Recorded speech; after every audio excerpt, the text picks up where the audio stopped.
Salut, c'est Maxime et bienvenue dans ce nouveau podcast. Et aujourd'hui, je voulais te poser une question. Est-ce que ça t'est déjà arrivé, au bout de plusieurs semaines ou peut-être au bout de plusieurs mois à bosser sur un projet, de te dire, ok, c'est foutu, j'arrête. Et avec un peu de recul, tu aurais pu t'en rendre compte bien plus tôt.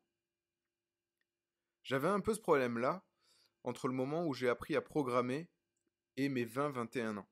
Je passais mon temps à créer des nouveaux projets, à être à fond dessus, et puis à arrêter parce que ça fonctionnait pas, ça marchait pas, ça prenait pas. Et pourtant, c'était de super projets quand j'y repense, et si j'avais persévéré, peut-être que ça aurait pu marcher. Mais j'avais un énorme problème, en dehors du fait que je me lassais très vite, même si c'est étroitement lié à ce dont je vais te parler.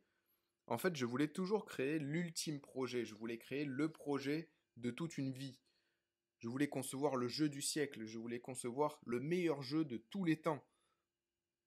Après les jeux, j'ai voulu créer le service aux entreprises du millénaire, avec toutes les fonctionnalités à la mode. J'avais envie de créer le projet qui allait tout révolutionner. Un peu comme tout le monde en fait, et peut-être même un peu comme toi.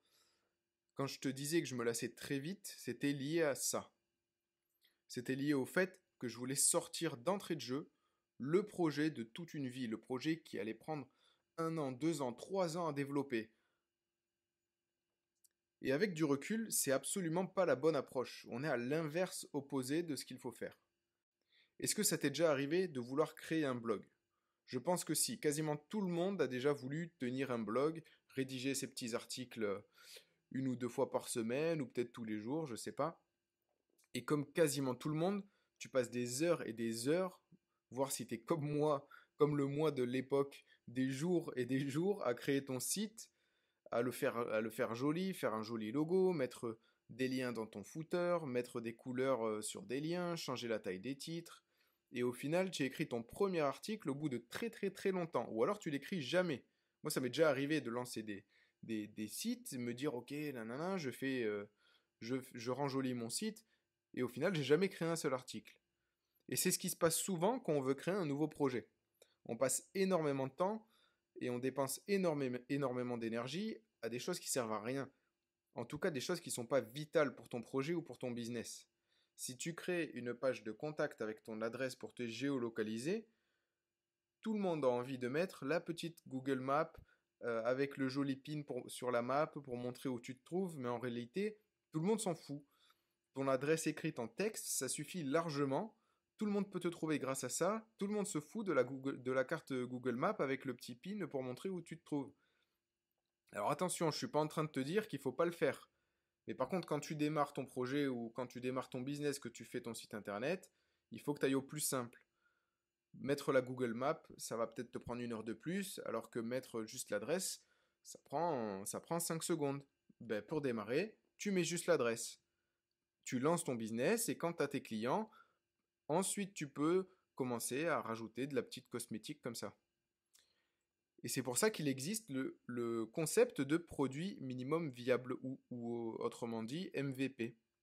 Le produit minimum viable, c'est le fait d'arriver à concevoir un produit le plus simple possible pour vérifier que ton concept fonctionne. Tout l'inverse de ce que je te racontais tout à l'heure. Prenons le cas d'Uber par exemple. Uber, c'est le service qui te permet de réserver un VTC directement depuis ton application mobile. Le gars, il vient te chercher, il te dépose et t'as payé depuis l'application. Pour toi, ça te paraît naturel. Et t'as sûrement pas connu le service quand ils l'ont créé. Tu l'as pas connu sous une forme différente que l'application actuelle. Et pourtant, Uber ou Uber, je sais pas, ça a commencé avec très peu d'utilisateurs à San Francisco. En fait, tu devais envoyer un email à un des fondateurs pour avoir accès à leur application. Ensuite, tu pouvais payer depuis l'application ou le site internet, je ne sais pas si c'était une app ou un site. Et ensuite, tu devais envoyer un SMS pour réserver ton trajet. On est loin de ce qui se fait actuellement. Donc, tu avais déjà les fonctionnalités d'Uber, tu t'inscris, tu payes en ligne et tu réserves depuis ton téléphone. Et par contre, on est très très loin de l'application actuelle. Grâce à ça, ils ont pu tester leur concept en voyant que ça fonctionnait. Ils sont passés sur de l'appli iOS et ensuite ils sont passés sur de l'appli Android. Mais tu vois qu'ils n'ont pas créé l'application que tu connais maintenant avec le suivi de trajet où tu vois où le chauffeur en est sur la carte, à combien de temps il est de ta position, etc. C'est pas le principal. Le principal, c'était de pouvoir commander un trajet, dire où t'étais, le gars il vient te chercher, t'as payé depuis l'application, il t'emmène et il te dépose là où tu veux aller. C'était ça le principal. Et si je te raconte tout ça, c'est pas pour rien, c'est que j'ai pas envie que tu passes par ce dont je suis passé, même si ça a été très bénéfique. Si j'avais su ça en fait quand j'ai commencé à créer mes premiers projets, j'en aurais peut-être encore un ou deux qui seraient en vie aujourd'hui. Parce que si tu écoutes ce podcast, c'est que tu as envie de vivre de ta passion au travers de ton business, que tu vas construire de tes propres mains, tu vas l'imaginer, tu vas le construire brique par brique, et tu vas l'entretenir, le faire évoluer et le faire grandir au cours du temps. Seulement, tu dois éviter de tomber dans certains pièges, dont le piège de vouloir tout faire d'un coup, de vouloir tout faire parfaitement, de ne pas vouloir montrer ton produit tant qu'il n'est pas encore parfait, parce qu'il ne le sera jamais, il sera jamais parfait. Au contraire, le but c'est même de sortir ton produit le plus vite possible. Tu veux créer un sèche-cheveux, tu vas pas t'amuser à créer un sèche-cheveux avec 3 puissances de souffle, 3 températures différentes et 14 embouts pour faire du souffle de toutes les formes, là, en triangle, en trait, en rond, je sais pas, on s'en fout. Tu crées un sèche-cheveux avec un bouton on-off. Quand il est sur on, ça fait du chaud, quand il est sur off, il fait rien. Tu vends ton sèche-cheveux et si les gens sont intéressés, tu l'améliores. Tu vas même peut-être te rendre compte en fait que les 3 puissances de souffle que tu avais imaginées au départ, personne en veut. T'as failli le faire et pour le coup pour rien.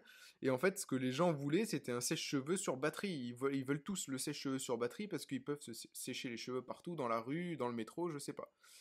Et en fait, le concept de produit minimum viable, ça a que du bon. Tu peux essayer tes idées, tu peux tester le marché, euh, tu peux affiner ton produit petit à petit, l'améliorer en fonction des retours de tes clients et non pas en fonction de ce que tu penses que vont penser tes futurs clients. Tu vas économiser du temps, tu vas économiser de l'argent et tu vas économiser de l'énergie. N'essaye pas d'avoir le produit révolutionnaire de l'année, il faut que tu aies le produit le plus simple possible que tes futurs clients vont adorer. N'oublie surtout pas que tu fais ce produit pour tes clients, pour ta cible, et tu le fais pas pour toi, tu fais pas pour avoir le super gadget de l'année et pouvoir te la péter en soirée. Si ton produit, c'est un site internet, tu vas pas passer ta vie à changer des couleurs de texte ou des polices. Concentre-toi sur la création de contenu, à référencer ton contenu et travaille sur ce qui compte vraiment. C'est comme si en Formule 1, les gars ils commençaient par imaginer les stickers qui vont coller sur la carrosserie pour la décorer avant de concevoir toute la partie moteur.